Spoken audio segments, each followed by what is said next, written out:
Boa tarde para você que está em casa. O nome da nossa mensagem hoje é A Fé que Vence o Medo. Eu creio que hoje Deus quer te entregar uma chave que vai fazer você vencer um medo na sua vida. E quando você vencer esse medo, você vai receber uma recompensa sobrenatural. Quem crê nisso pode dizer um amém. 2 Timóteo 1:7. 2 Timóteo 1:7 vai nos dizer assim: pois Deus não nos deu espírito de medo, mas de poder, de amor e de equilíbrio. Até aqui. A Bíblia é um livro de princípios, é um manual para nossas vidas. E nesse versículo ela está nos falando que Deus não nos deu um espírito de medo. Infelizmente os números falam que o Brasil está entre os primeiros no maior índice de ansiedade do mundo. E a raiz principal da ansiedade se chama medo. No tempo de pandemia, as pessoas potencializaram algo que estava guardado. E de repente, o medo começou a transbordar na vida de algumas pessoas. O medo, ele é emocional, espiritual, fisiológico. Quando você fica com medo, muitas vezes o que acontece? Fica pálido, fica branco. Algumas pessoas não pensam, tem branco na prova. Algumas pessoas agem sem pensar, segundo Daniel Goleman, ele chama de sequestro neural. As pessoas perdem a sua ação ali e agem com tremenda distração daquilo que estão fazendo. Quem está me entendendo pode dizer um amém. Salomão, o homem mais sábio da história, ele chega e nos fala no Provérbios 4:23, o que tiver que guardar, guarde o seu coração, porque dele sai a fonte da vida. O homem mais sábio nos ensinou a guardarmos o nosso coração. Einstein nos fala: quero conhecer o coração de Deus, o resto é segundo plano, são detalhes. Depois Einstein também diz: só um louco quer colher algo diferente plantando as mesmas sementes. Eu vim aqui nesse culto para poder profetizar algo na sua vida. Todos nós temos um medo para vencer. E você vai sair desse culto liberto desse medo em nome de Jesus. Se você crê nisso, se expresse.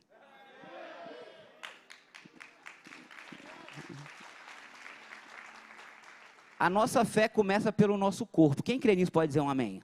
Então, se eu estou feliz, eu sorrio. Se eu estou alegre, eu grito. Se eu acredito em algo, eu dou um glória a Deus. Porque esse é o nosso DNA espiritual. Amém, igreja? Como eu sou alegre de estar aqui na casa do Senhor. Tem poder numa atmosfera. Existe um poder na atmosfera. E essa atmosfera de hoje é uma atmosfera de cura. E nós vamos sair daqui transformados na autoridade do nome de Jesus. Eu tenho um medo que eu quero vencer aqui hoje. Eu sei que você também. Talvez você nem sabe. Mas Deus sonda os nossos corações, amém? Então Salomão nos ensina: guarda o teu coração, porque dele vai sair a fonte da vida. A pergunta é: como anda o seu diálogo interno? O que são pensamentos? Pensamentos são diálogos internos e imagens mentais. A todo momento nós estamos tendo um diálogo interno. Quem me entende? Uma voz que fala assim: vai lá, filhão, você é a imagem e semelhança do Criador, o meu Espírito está dentro de você, aonde você colocar a planta dos pés, você toma por herança, tudo posso naquele que me... Tem uma voz assim, mas talvez tenha uma outra voz assim: isso não é para você, você está velha para isso, você está nova para isso, você não tem diploma para isso, você nasceu numa casa assim, assim, assado, isso não é para você. Deus não vai te usar, Deus não fala com você, você não merece, as coisas não acontecem. Pergunta: qual a voz que tem prevalecido na sua mente? Nós somos responsáveis de sermos intencional para podermos mudar a voz que prevalece na nossa mente. E como que a gente faz isso? Intencionalmente. Tudo que entra na minha mente vai me influenciar, vai te influenciar de alguma forma. Então tudo que nós vemos, tudo que nós ouvimos, tudo que nós escutamos, as mesas que nós sentamos, vão influenciar os sentimentos que nós vamos ter. Então, se eu não estou tendo pensamentos bons, talvez eu preciso recalcular as informações que chegam até mim. Quem me entende pode dizer um amém. Eu preciso recalcular. Jesus falou, pelos frutos eu sei se a árvore é boa. Se os frutos da minha vida são fruto de medo, de ansiedade, tem algo errado. Se eu não consigo dormir por causa da preocupação, tem gente que deita e não dorme. Tem gente que deita, demora para dormir, dorme. Mas acorda durante a noite e vai tendo sonos picotados. Normalmente o ansioso, ele deita, dorme por exaustão mental. Mas daqui a pouco ele acorda. E ele vai tendo sonos picados. Por quê? Porque a mente está tão acelerada que ela não consegue parar. Tem pessoas que estão no culto, o corpo está aqui, é o crente girafa, mas a cabeça está lá fora. E ela não consegue receber, ela não consegue meditar. Paulo, ele chega e fala assim, eu me alegro quando eu oro em línguas, porque a minha mente fica infrutífera. Uau! O que Paulo estava querendo dizer? Quando eu oro em línguas, eu consigo calar a minha mente crítica, chata, ansiosa, preocupada, essa vozinha que fica falando toda hora e não me deixa concentrar. Então, quando eu oro em línguas, eu consigo calar isso. E quando eu calo isso, eu escuto a voz do papai. Deus está te chamando para ouvir a voz do papai. E quando você escuta a voz dele, você vive o que a Bíblia fala. Existe a paz que excede todo entendimento. O sono do justo. Na sombra do onipotente nós vamos descansar. Eu quero liberar essa palavra sobre você. Deus está te levando para um tempo de descanso. Menos guerra e mais paz. Ele vai fazer você desenvolver a paciência, a ciência da paz. E você não vai agir mais por impulso. Você não vai agir mais por necessidade. Você vai agir com o coração pautado em princípios bíblicos. Quem recebe pode dizer um amém. Pensamentos.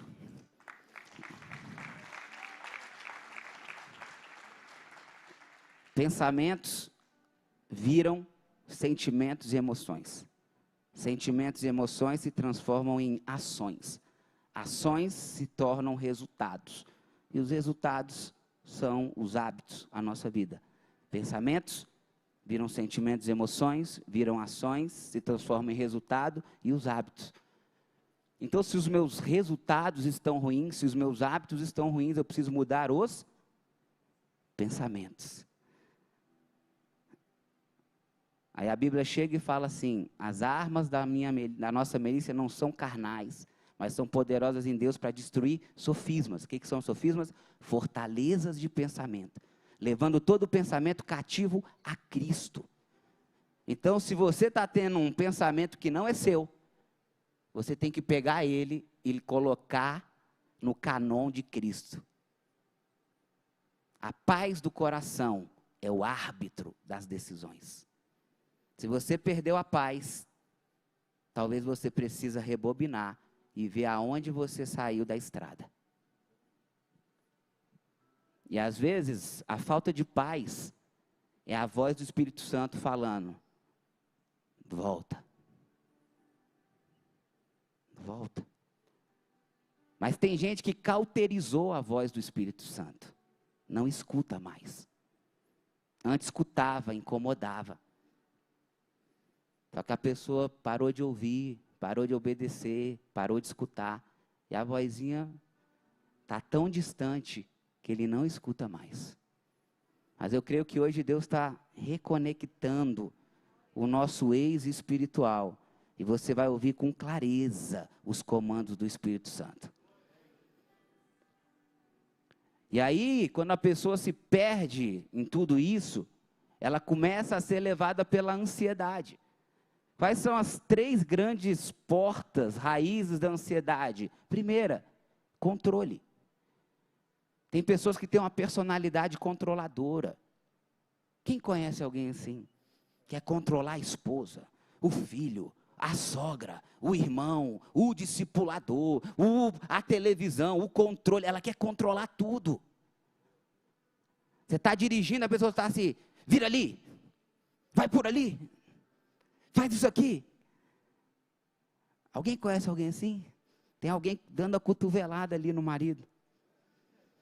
Um dia eu chamei uma pessoa para ir no mercado, comprar um negócio, aí a pessoa no meu carro, eu dirigindo, ela, vai por aqui, vira aqui, vai por ali, estaciona ali. Eu falei, quem te deu o diploma de mandar em mim? Você está de carona. Mas não é por mal, a pessoa faz isso sem nem perceber, quem me entende? A pessoa é tão controladora que ela fala mandando, que ela acha que todo mundo tem que seguir o que ela escuta. Às vezes ela até tem uma personalidade que eu chamo de visionário, ela vê as pessoas, ela vê tudo além do alcance, ela é uma líder, é uma águia, só que ela nem percebe que a forma dela é mandona e controladora. Uma grande raiz da ansiedade, controle. Uma grande segunda raiz da ansiedade, dúvida. Então sempre que a pessoa tem que tomar uma decisão, eu caso ou eu não caso? Eu mudo de emprego ou não mudo de emprego? Eu abro uma empresa ou não abro a empresa? Dúvida apareceu, ansiedade bateu na porta. E a terceira, medo. Medo do futuro. Medo de não dar certo, medo das coisas não acontecerem, medo de não casar, medo de não prosperar, medo do filho não voltar para a igreja, medo. Mas para cada uma dessas portas, nós temos várias chaves bíblicas que quebram elas. Controle. Deus fala, não se preocupe, entregue na minha mão o seu futuro que está comigo. Deus está falando para alguns hoje, tira o controle e entrega na mão de Deus. Tira a sua mão e entrega na mão de Deus. Certa vez alguém falou, tudo que eu tentei fazer na minha força deu errado. Tem pessoas aqui que estão tentando na força do braço, na força do intelecto, na força do diploma. E Deus está te falando, ei, está comigo. Mas é no meu tempo. E Deus é um Deus processual. Deus de Abraão, Isaac, Jacó. Outono, inverno, verão, primavera, você planta, você cuida, você rega, depois você colhe. Processo, fala comigo, processo. Não atropele o processo. Se mantenha firme no processo. A maioria das pessoas não fracassam na vida, elas desistem.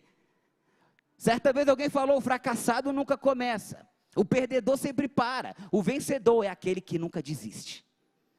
Quem é o vencedor? O que nunca desiste. Quem vence? O que aceita o processo.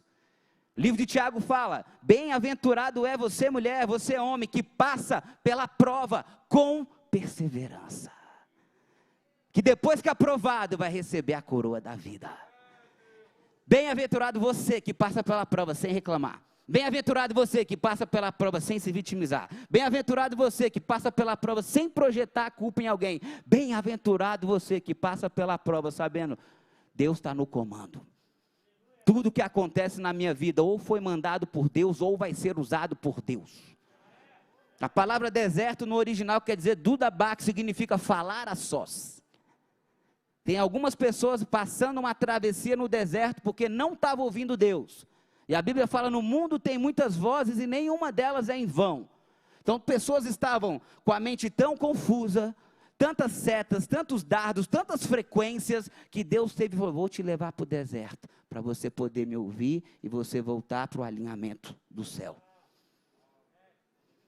O deserto é terapêutico. Para cada desafio, para cada batalha que nós enfrentamos, existe uma semente de bênção proporcional. Quem me entende? Está passando uma batalha? Tem uma semente de bênção proporcional. Está passando uma batalha muito grande? Tem uma bênção maior ainda. Eu acredito nisso, eu criei essa verdade suprema dentro de mim, eu queria te desafiar também a acreditar nisso. Toda prova que eu e minha família passamos, nós acreditamos que abre-se um portal transcendental. Vem a prova, abre-se o portal.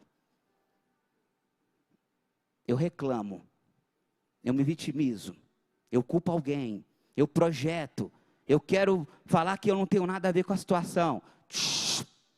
O portal se fecha e eu fico preso no problema. Daqui a pouco, quem volta? O mesmo problema. Por quê? Porque eu não tomei a decisão correta. Agora o portal se abre no mesmo problema.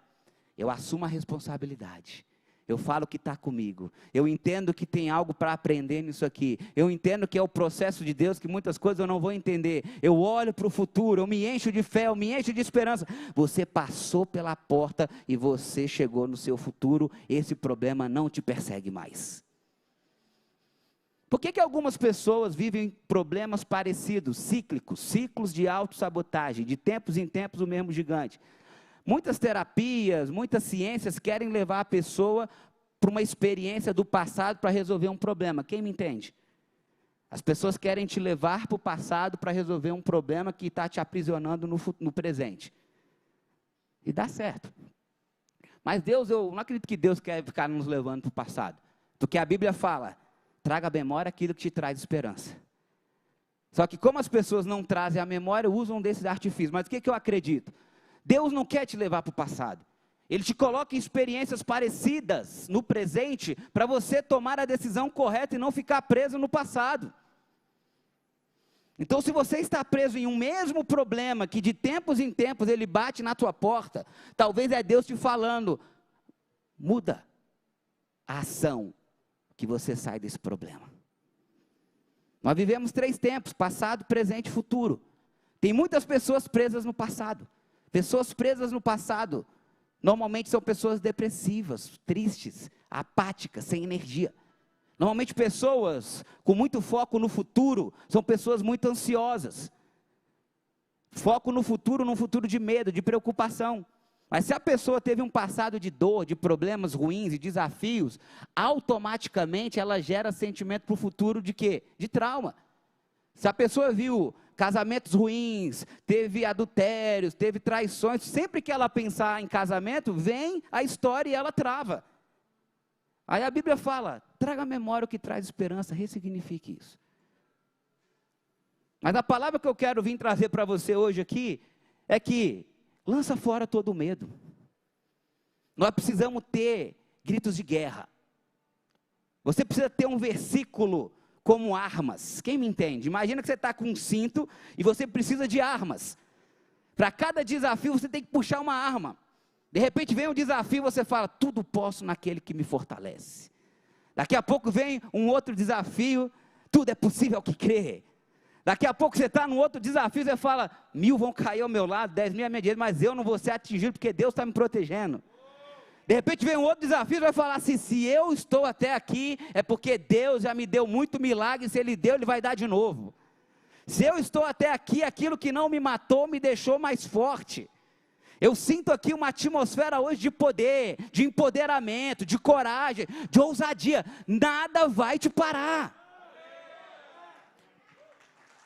Eu creio poderosamente nisso.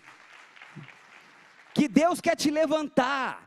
Porque Ele fala que você é o outdoor do céu na terra, você é o embaixador, você é o sal da terra, você é a luz do mundo, você não é a sombra, você não é o espelho, não, você é farol, você é luz, você é sal. Aonde você chega, você não chega só, você chega com uma atmosfera.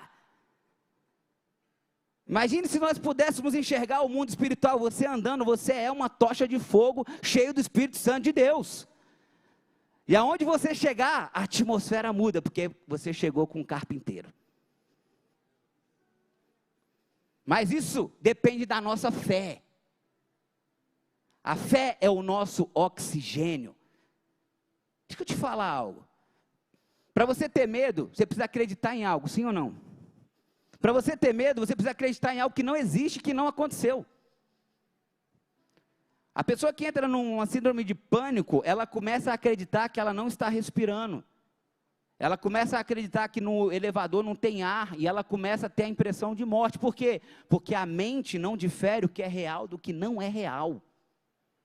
A ciência comprova isso, a mente não difere o que é real do que não é real. Então, se eu acreditar que eu estou morrendo, a minha fisiologia vai fazer isso. Então, quando a gente toma um grande susto, as pessoas ficam pálidas, porque o sangue sai da cabeça e vai para os membros, braços e pernas, para ela correr, fugir e reagir. A fisiologia responde à mente. Então, se eu preciso ter fé para acreditar que algo vai dar errado, eu quero te convidar hoje a ter fé que algo vai dar certo. Pergunta. Deus apareceu para Salomão e falou: Salomão, o que tu quiser eu te dou. Se Deus aparecesse aqui hoje e falasse assim: o que você decidir, eu estou com você. Não tem medo. O que você decidir, vai acontecer. O que você quer? Qual é a sua decisão hoje? Quem me entende? A última vez que eu fiz isso lá na CN de Santa Maria, sabe o que aconteceu? Uma pessoa me procurou e falou: eu acreditei naquela palavra e eu pedi a minha noiva em casamento. Uma outra falou: eu acreditei naquela palavra e eu abri uma empresa que eu tinha tanto tempo no meu coração e eu achava que eu não ia ter dinheiro para conseguir. Eu ouvi outro testemunho de alguém que falou: eu decidi sair da casa dos meus pais e comprar um imóvel, isso. Eu quero ouvir seu testemunho. Um casal lá atrás recebeu, amém, casal, vocês dois. Eu vou ouvir o testemunho de vocês. E a gente já precisa terminar. Chamar o louvor aqui, por favor. Mas eu creio que essa é a mensagem da noite. Deus está te dando uma coragem sobrenatural. E você vai tomar uma decisão que vai trazer um testemunho na sua vida. Porque a mesma fé que você tem, que algo não vai acontecer, você tem que colocar em algo que vai acontecer. A Bíblia fala assim: quem de vocês pode mais que se preocupe, pode acrescentar uma hora que seja a sua vida. A Bíblia fala: não fiqueis ansiosos por coisa alguma, cada dia o seu próprio mal. A Bíblia fala: não fiqueis ansiosos, mas fazeis júbilo. A Bíblia fala: não tenha medo, vai, mergulha. E se der errado? E se der certo? As pessoas querem tomar uma decisão, a mente dela começa a fazer lista. E se der errado? E se meus pais não me aprovarem? E se as pessoas isso? E se as pessoas aquilo? Eu te desafio a você fazer a mesma lista positiva. E se eu der certo? E se meus pais me aplaudirem? E se eu virar um líder? E se eu virar uma referência? E se eu começar a prosperar? E se algo mudar? E se... Você só precisa de uma decisão. Eu quero compartilhar o que eu estou queimando no meu espírito, e eu acho que não é para mim, é para todos nós. Eu senti muito forte essa semana, Deus falando comigo assim: o que você escolheu, eu vou te abençoar. Eu estou precisando tomar algumas decisões na minha vida pessoal, profissional, familiar, e eu senti muito forte Deus falando assim: filho, o que você decidir, eu vou te abençoar. Eu estou até confuso. Porque eu já comecei a dar alguns passos e já está melhor do que eu imaginava. E de repente eu dou um passo para o outro lado e começa a ficar bom também. Eu falo: meu Deus, tá na minha mão agora. Eu não posso culpar ninguém. Eu libero essa palavra sobre você. O que você decidir, Deus vai te abençoar.